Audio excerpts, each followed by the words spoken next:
天气渐凉，你家的风扇收纳起来了吗？原本打算双11买2个风扇罩，后来想想还是自己做省钱哦。于是想起了我的雨伞布，终于可以派上用场了。这是我垃圾桶捡来的坏雨伞，估计是1年级小朋友把它当成武器来使用了。伞骨架坏了，伞布完好，还是双层的雨伞布哦。我看可以改2个风扇罩，也可以改成雨衣或者鞋套什么的。现在就把雨伞拆解了，这些伞骨架对我来说都有用。这个可以做花镜，之前我的花镜是用竹签做的，这个可比竹签高级吧。这个伞尖尖也可以留着修理其他的雨伞。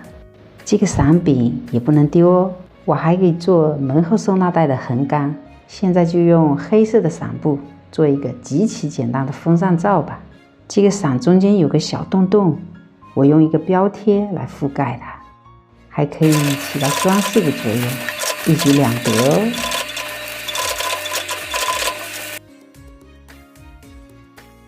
再把每一个拼缝处缝合3厘米左右，成为直角，便于卷边车缝。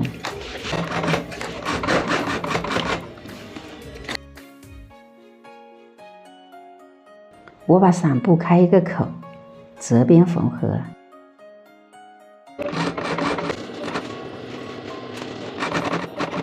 再找一条绑带，直接镶嵌在卷边里。你也可以车缝好再穿绳，这样沿着边缘车缝一个穿绳通道。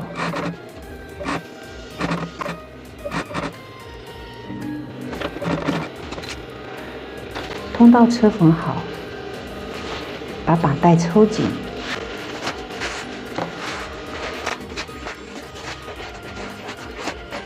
现在可以罩上试试咯，看看效果吧。把开口朝下绑在风扇的腿上，抽紧绳头，绑上就好。还不错吧？